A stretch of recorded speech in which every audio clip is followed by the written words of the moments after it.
Hey everyone, this is David Chen. I'm at Dave Chensky on Twitter, and I'm here with Aaron White, who is at Feelin Film on Twitter. He's also at the Feelin Film podcast at feelinfilm.com. Aaron, thanks for joining me today. Hi, thank you for having me. It's great to have you on. We're here to talk about Solo, a Star Wars story. Now, before we talk about anything, I just want to say we are going to spoil Solo, a Star Wars story. So if you don't want to know any spoilers, you should tune out now, but we're going to dive right into it immediately. So Aaron, what'd you think? Dave, I was not very excited about this when it got announced. I didn't think we needed to go back. I thought it was unnecessary.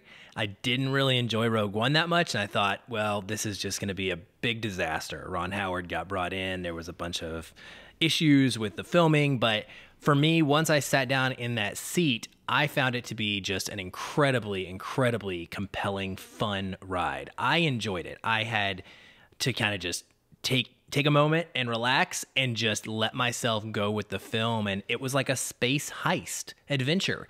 And I didn't have any problems at all with that. It's got minor issues that I would quibble with, but for the most part, I had a phenomenal experience. Awesome. Well, I thought the movie overall was pretty bad. I thought it answered a lot of questions we didn't even ask. Mm-hmm. And that when it provided the answers to those questions, it provided them in often the dumbest way imaginable, in a way that I felt disrespected the audience and also made subsequent films that come after it in the timeline worse. Rogue One has a lot of problems, but one thing I appreciated about it was that A, it introduced a bunch of compelling characters. B, it actually explains things about A New Hope that, in my opinion, make it more interesting and better. This movie explains things in ways that don't enhance enjoyment of the subsequent series for me. And so I thought it was not a complete waste because there are some interesting visuals. It takes place in the Star Wars universe. Some of the action sequences are well executed. Some of the cast does a really good job. Alden Ehrenreich, I think, is a solid actor. I don't know that I ever felt he was Han Solo, but, decent actor. He's trying to make the performance his own. I can respect that and love all the supporting cast as well. But overall, I just thought, the fundamental issue with this film is when you meet Han Solo in Episode 4, he is a cynic. He is a smuggler. He's not a good guy. And then through the course of that film and the subsequent films, he becomes a better person. He decides to give a crap. He decides to care. And that's the arc of Han Solo in the films. Mm-hmm. He has an extremely similar arc in this film. Extremely similar. And that's a problem because it undercuts the arc that comes later. If the arc is the same in this film, and maybe they will figure out a way to make it right with the next films. Maybe in the next 2 or 3 films, they will find a way to bring Han back to the point where he was when we first met him in Episode 4. But certainly at the end of this one, it feels very much like a rehash. It feels like they're not adding anything new. And it feels like they're just kind of mining this property for as much money as they can get. Yeah, I don't disagree entirely with everything you're saying. I do agree that it doesn't add a whole lot new story-wise. It's not like Rogue One where we're filling in a gap of something we really need to fill in a gap. I mean, the Kessel Run is a throwaway line, and we get to see it for all its glory. Throwaway things are like brought to life. It's a cool visual, right? When they're going through the maelstrom and they're trying to get away from it, you get to see some awesome cinematography with the Falcon there. But it's not a story point that's important. But what I do think is, for me, it does enhance the enjoyment. I actually went back right after seeing this and rewatched all 6 films. Yes, even the prequels. And what it did for me is it enhanced Han Solo's character. I liked him more having known his backstory. And I would say that he does end up a little more cynical at the end of this. I don't think he quite reaches that level of the arc that he goes through in A New Hope and Empire and Return of the Jedi, because the end of this, he's learned a couple of lessons. Everyone's going to betray you. He's had to kill a friend. His first mentor, he's had to murder in order to save his own life. So these are things that I feel like are really setting these building blocks of his character up to go forward. And what will be interesting, we can't tell, is where they're going to go with this. I thought Ehrenreich was fine. He was my biggest fear going into the film, honestly. I didn't have a warm fuzzy that he was going to do a good enough job, and it didn't start off well. it was very rough for me. By the end of the film, and particularly once he met Lando, I felt like the chemistry between he and Glover and the charisma started to come out at that point. And so I enjoyed him. And I think what they're going to do is they're going to world build kind of from here and tie in this young Han with more characters and more adventures. And that might be more interesting. And this is, so it's fun. It's not necessary, but it's an adventure. And I loved Emilia Clarke as well. I thought she was a great addition to the universe, and it made me want to see more of her. It made me want to see more of Lando. Yeah, I thought the supporting cast was great. Emilia Clarke, this is a great role for her, and she did a great job as Kira, who is this Han's ex-girlfriend who kind of betrays him. I think that, let's talk about some of the more problematic aspects. We are talking about spoilers of this film, and I think the fan servicey elements of it really grated on me in ways that I did not anticipate. I usually don't use fan service as a pejorative term. I think fan service is fine so long as it works within the plot and ideally it enriches what comes after. But 10 minutes into this film, we have a situation where we find out how Han Solo gets his last name. And it's because, and I know this is a shock, he is alone. And an Imperial clerk just says, well, you're alone, so let's just call you Solo. My body died, my soul exited, it left the atmosphere. It's terrible. That's god-awful. I mean, that's just, it is the most literal definition, like explanation of that term. It is. And the way it's done, it's like an Imperial officer gave it to him offhandedly. We didn't need to know in the first place. It's not like Solo is an odd name in this universe. Right. Oh, hey, young Luke or young Anakin, like, you're always kicking your feet into the sky, like, you're like a Skywalker. Let's call you that. It's just like, that would be bad. That would be bad. You're saying that would be bad. This is way worse than that, in my opinion. Like, or it's at least as bad as that. That's 10 minutes into the film, and the film does not get better from there. I guess it doesn't bother me. I liked it, and the reason I liked it is the emotional impact that comes prior to that. Is he's talking to Han, and he asks Han, what people do you come from? And Han says, I don't have a people. And for me, that really resonated because it told me Han doesn't have a backstory. Han doesn't have a family. He doesn't have a mom and a dad that he knows that he can call back to. He doesn't have a home that he can call back to and think about. And so that's the part that I connected to. And so, when the clerk says, we'll call you Solo, like it's ridiculous. Yes. But I was busy feeling the impact of this is a guy who is alone. And we see him as a loner, yes, but we don't understand necessarily how that happened or why. And so instead of going back and showing us this montage of, a dream sequence of how he became alone and where his parents went, it's him giving us a second to emote that he's kind of sad about the fact that he doesn't have a people. No, I totally like that moment when he's kind of saying, oh yeah, I'm by myself. But then don't make that the reason his name is Solo. Yeah. Like it's just such a shockingly literal interpretation of his name. It is. And it's kind of lazy screenwriting too. Yeah. I mean, I guess I can agree with that. It's totally like the Martha moment in Batman vs Superman, of which this film has probably 5 Martha moments. Let's talk about a few other things about this movie. You've already illuminated some things that you liked about it. The casting is really good. I thought the look of it was really interesting. Some Star Wars-y design aspects, some decent visual effects. Pretty good stuff overall, aesthetically. Yeah, the one thing that I really like in Star Wars films is always getting to see something new, like tech-wise. Yeah. Some sort of new design. And so even though we saw it in the trailer, that train sequence that is really fun.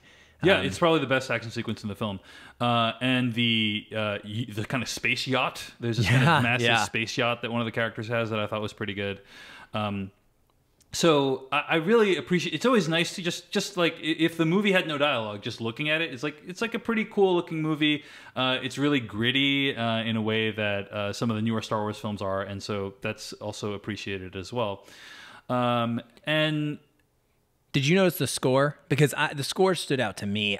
John Powell was the composer for this, not John Williams, and he worked in John Williams' original score and, Yeah. and themes into this film, specifically when we see the Falcon. And it's really cool because it has a John Powell How to Train Your Dragon-esque spin on a John Williams Star Wars theme. And that really kind of stood out to me. I thought that was unique. And yeah, it was interesting. It was non-John Williams. I'm a huge fan of John Powell. Loved a lot of his work. I don't know. I thought this one was interesting. I wouldn't say like I love the score, but it definitely takes the themes and kind of mixes them in ways that are like you hear hints of like the Imperial March and like other themes from Star Wars. So it's kind of an interesting medley, but I don't know if it's something I would listen to in my free time, which is what I do with most of the scores I truly love. But let's dive into some of the more, again, fan servicey elements of this film. Like, there's just cringe-worthy aspect after cringe-worthy aspect. Like, Chewbacca, I'm not going to say the whole 3 syllables Chewbacca every single time. Got to abbreviate that to 2 syllables. They feel the need to explain how Chewbacca got his nickname. They feel the need to explain how all these very silly things that we don't really care about happened. And I just think it does not add to my appreciation of Star Wars to have all these things explained. How about you? It does add, and I would agree that they're not all great. So Chewbacca would be one that I would give. I would throw that one out the window. Sure, but what is what is something that you think like? I love how he got the blaster. How he came to be Han that uses this specific blaster that we always see him with. It all stems from this mentor relationship with Beckett, which I feel was really well played by Woody Harrelson. Not shocking. And so I liked seeing him get that. The other ones, I mean, that one was good. There are cringeworthy ones. The whole I've got a rock and it's a thermal detonator. That was kind of what bugged me about this film was there were callbacks that didn't even tie in. So at the beginning of the film, the very first sequence, it's almost like he's in Jabba. Again, he's in front of a bounty hunter. He's trying to talk his way out, and he does this whole I have a rock and it's a thermal detonator trick. Later in the film, that's used again. Well, that's used in Return of the Jedi, right? And so, but it's not used by Han. It's used by Leia. And so it was interesting. I was like, but there's no reason she would have seen that. How would she know that, right? Unless they're trying to tell us that at some point in their lives, Han had told Leia this story, and that's a reach. Right. There's also like Woody Harrelson using the same costume that Lando uses in Return of the Jedi when they're trying to extricate Han from the situation, right? It's like, why would he have that, kept that lying around? Anyway. But there's when they go into the droids area when they're trying to steal is it Calaxium? I don't remember what it's called. The blue substance that is worth so much. It's almost like Return of the Jedi again. They're going in with them in chains, almost just like a callback to that. But yet there would be no reason for that callback to exist because it's in the past of Return of the Jedi. And so there are problematic moments like that where I do think they took it a little too far. But overall, I did enjoy it. I loved the droid. Tell me more about like the moments you really appreciated.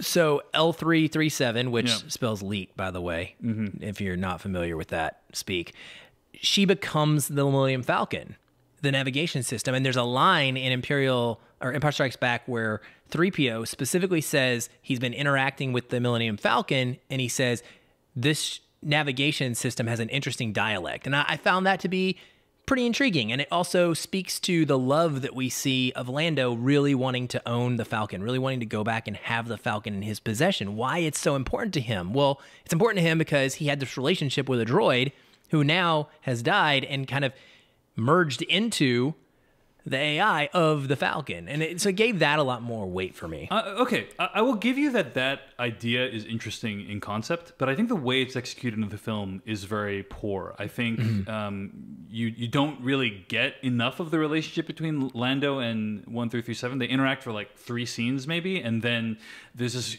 very jarring tonal shift when the robot is killed. And then let's plug them into the thing and it's like, okay, well, that's a thing you can do. Like, is everyone doing that? Do all people do that with their droids when they pass away? They integrate them into ships. These concepts are not really introduced. The relationship is not developed super well, in my opinion. But I agree. Like, if it had been done well, it would give you kind of a deeper appreciation of what's going on there. I just think it just not enough setup for this payoff to actually happen in the way that I think you're describing. For me, anyway. That's fair. I mean, I do think it's going to be divisive. Some people are going to enjoy that more. Some people are not. I also love the addition in this whole storyline of the Crimson Dawn. This is one of the newer Star Wars concepts. It's not like rehashing something previously. It may be in some of the canon, but not in the films.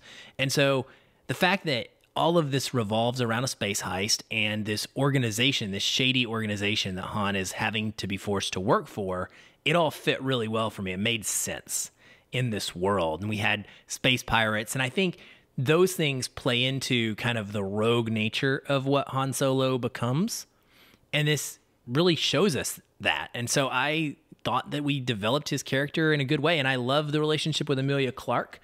I thought her betrayal of him was, Kira's betrayal of Han was kind of a way to push us forward and show us, like, this is the kind of woman that Han likes. He likes this strong woman who is going to be independent and make decisions for herself. It's why he's attracted to Leia later on as well. Mm-hmm. I thought the Kira Han relationship was just very odd. I think in this film, when they first meet in the movie, it feels like this relationship is going on for a really long time, like a decade or something like that. You know, that they've grown up together under Proxima's rule. They meet again on the ship, and it's kind of a weird situation because it can't give away what's going on, and he's like really shocked to see her. And I just feel like if they had been together for longer, they would be like, "Hey, info dump. Like, what's going on? Like, here's my situation. Here's your situation. Sum it up in 3 sentences." Versus like, "Oh, let's play around. Like, we're at a party and da da da." You know, it felt odd to me. And then when she finally betrays him at the end, quote unquote, to take over for Paul Bettany's character, it is the most telegraphed betrayal I've ever seen. She's like, "I'm right behind you. I'm just gonna clean up all these dead bodies here. I'm right behind you. You know, don't worry. Like, I'm all set." It just is like many parts of the movie, including this one, are very heavy-handed and don't feel organic and feel like driven by the script in ways that ripped me out of the film. And it happened dozens of times in the course of this film. Yeah, and see, for me, that didn't bother me at all. I felt like this is a movie in the Star Wars universe, for once, that we don't need to learn something specific, something big. We know what happens. We know who lives and who dies, at least as far as the characters we know. We know all of our main players are going to survive. Going into it, it's not about that. It's about just enjoying the ride of the journey, and that's how I approach the film. I think if I was looking for it to be more interesting or more complex in its storytelling, I would be disappointed as well, because it doesn't do that. I mean, I think it's interesting to think about this movie as, what if it was just a heist film and all of these characters were called different things? Like, they don't, it's not Han Solo, it's a completely different dude. Right. There's no Chewie, it's a completely different Wookiee, you know? What would the movie be? Would we still enjoy it as much? And I think, for me, I think the answer is I would enjoy it the same amount, which is not very much. I don't know that it's that particularly well done of a heist film. It lacks some of the basic components of heist films. Like, here's an explanation of all the things we're going to do and why it's like, there's no setup meeting of, okay, we're about to infiltrate the salt mine or the spice mines of Kessel, and here are the pieces and here are the things we need to assemble. Like, there's none of the kind of common things that you derive pleasure from in these kind of genre films, and or rather, it's missing a lot of pieces, and it's allowing your understanding of these characters to kind of fill in those gaps in ways that I think end up feeling very lazy. So it could, yeah, I can see that too. I love the crew up aspect of it because I just enjoy the supporting cast so much. I'm glad that you actually like them, because I love them. I think that some may see that as a weakness, that our main character is almost given a back seat to the supporting cast as a whole. I think when it's his movie. I think the Solo character is the least interesting and least compelling character. I'm not going to argue that. Yeah. I'm not going to argue that, because I do love all of the supporting cast so much. I mean, think about all these like sub stories or sub movies that are going on here. There's like the story between Woody Harrelson's character and Tandy Newton's character. Gone too soon. Right, gone too soon. You know, there's Emilia Clarke's character and Paul Bettany's character. There's a whole history there that seems really interesting. Mm-hmm. Even Han Solo's story, of which this movie cuts ahead 3 years of him washing out of flight school. Like, that seemed like a pretty interesting story as well that this movie completely misses out on. Could have been a whole Top Gun situation right there. Right. You know, it just felt like of all the movies that could have been made, this one where he makes the Kessel Run didn't feel like particularly a story that needed to be told. And what is told is not particularly interesting, in my opinion. So, you know, I'm trying not to repeat myself, but like it's kind of how I feel. Like there's so many moments, like the Kessel Run in 12 parsecs. Okay, we find out that 12 parsecs is a sort of measure of distance, right? And he took a shortcut. But then the way it plays out, he's going through this, like there's a cool Star Destroyer tornado that's kind of interesting looking. Then a space monster, asteroids. It felt like just throwing all this CG crap at the screen with no like no one's preparing you. No one's saying, by the way, inside the thing, there's a gigantic space monster. We got to be aware. You know, they just oh, here's a space monster. Here's a black hole made out of fire. Now the space entrance is going to close. It's just like, what has happened? Why are you like? You know, it's very little tension. You know, like there's no sense of stakes. It's just like they're just in the situation, all this random crap gets thrown at them, and they escape in the nick of time. It's something we've seen a bunch of times. I didn't feel like it was particularly well executed in this case. So, some visuals are interesting, you know, but what I'm saying is this movie offers these explanations for like what is the Kessel Run, and then gives these answers that I don't feel are particularly well executed.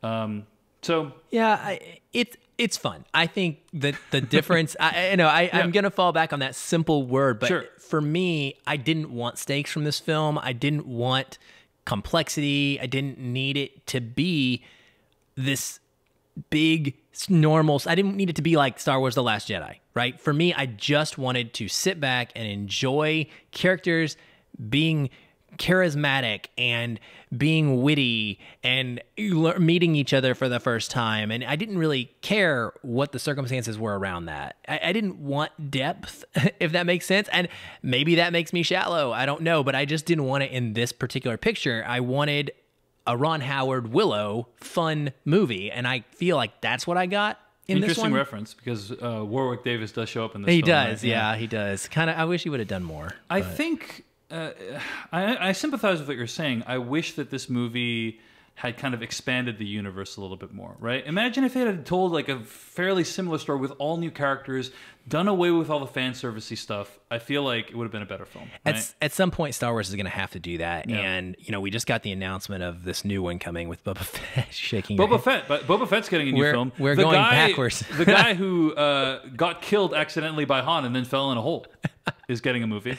By a very good writer and director, though. Oscar nominated, mind you, James Mangold. He made Logan and 3:10 to Yuma. Fantastic director. So I have hope for that. But I agree. Rian Johnson's making a whole new trilogy, theoretically, with no characters that we know of. So that's where we are going to get excited, I think. Yeah. But you know, this movie cost $250 million to make, right? Massive, one of the most expensive, I think the most expensive Star Wars film yet. Wow, doesn't show. With that, it doesn't. It doesn't. With that amount of resources, you could tell any story, go anywhere, and they chose to just fill in these gaps of Han's life that we didn't really need filling in my opinion. Okay, let's talk about a couple of other aspects of the movie as we wrap up here. I mean, one of them is big cameo, like this big shocker secret that is kind of like the one spoiler that people don't want to be revealed, which is that Darth Maul shows up in this movie. He does. Right now, he's just called Lord Maul, I believe.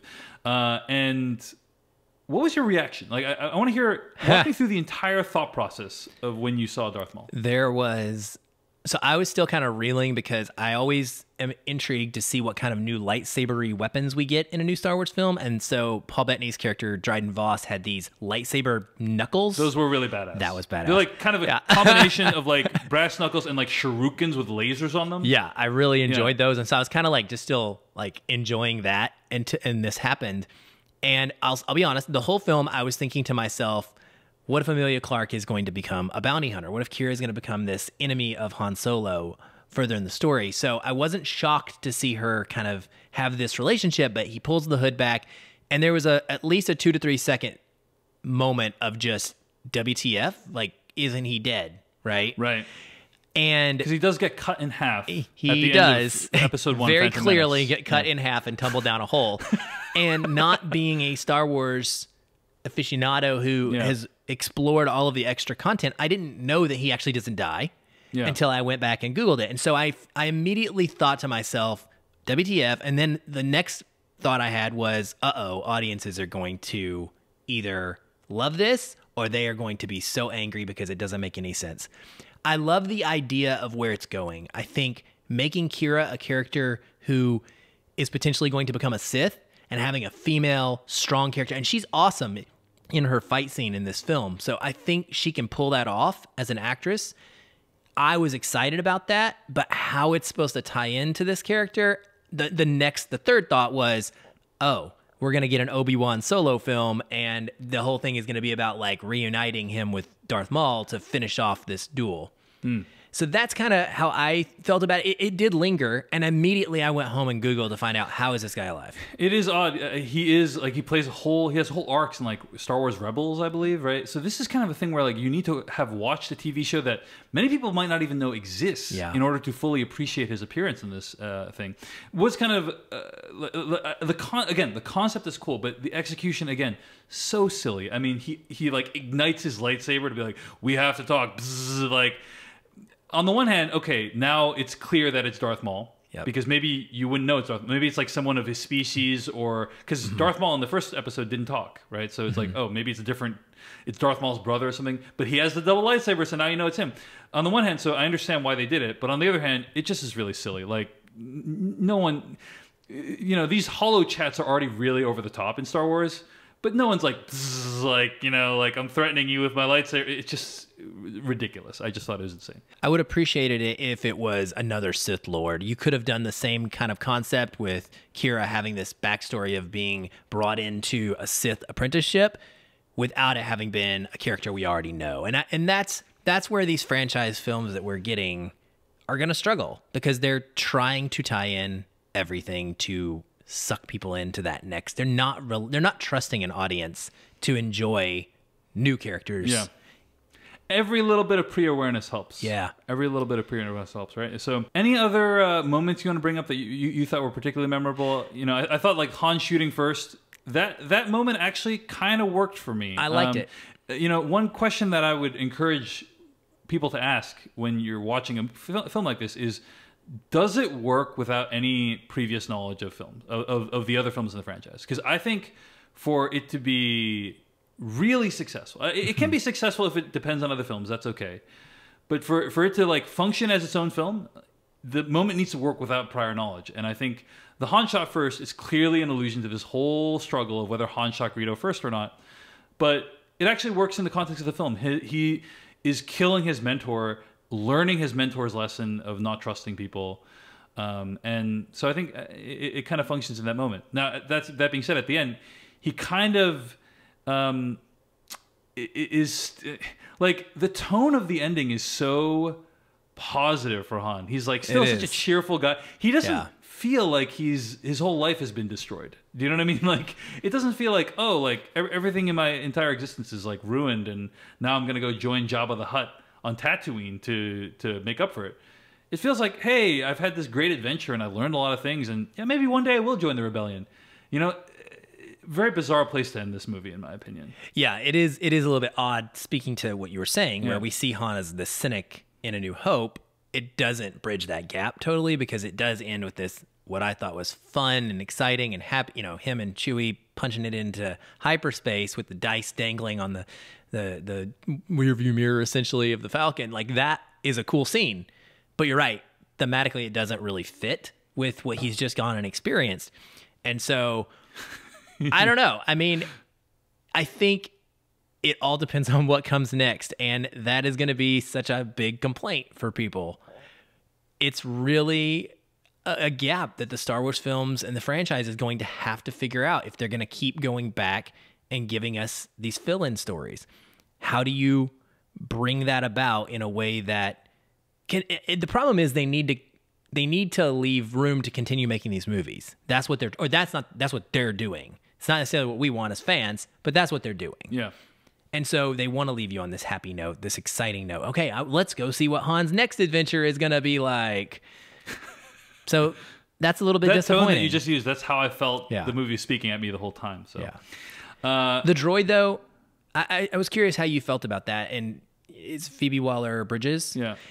It's a very on-the-nose performance and script writing.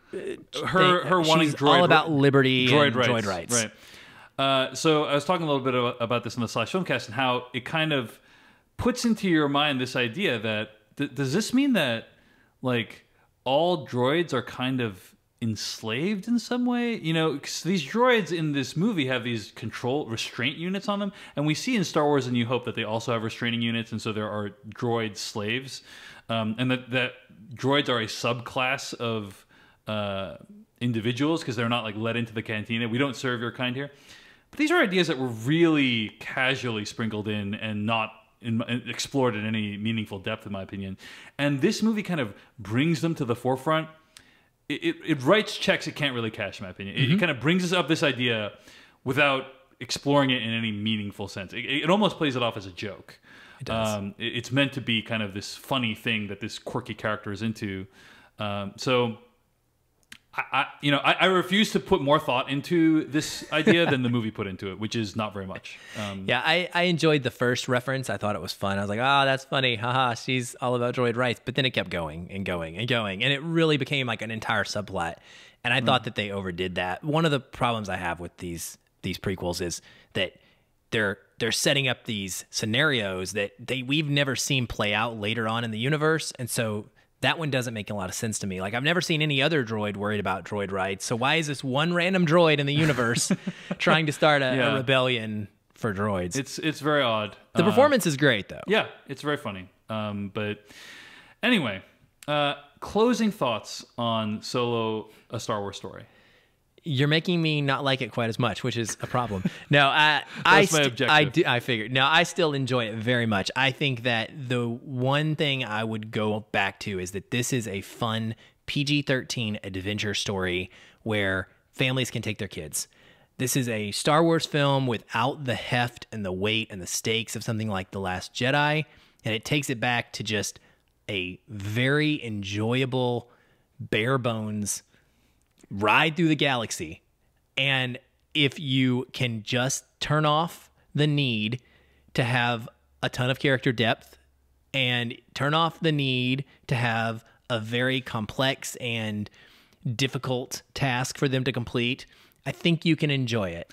You know what's funny is I was going to make a really stirring argument against this film, but you just did it for me. So I don't need to say anything else. Well, Aaron, I really appreciate you joining me today. Where can people find your work online? You can find me on Twitter at FeelinFilm Aaron, or at FeelinFilm, as Dave mentioned, and then feelinfilm.com or Feelinfilm podcast everywhere that you can find podcasts. Find me on Twitter and YouTube at Dave Chensky. That's Dave Chen, SKY. If you enjoyed this video, like or subscribe. Thanks for tuning in. We'll see you in the next one.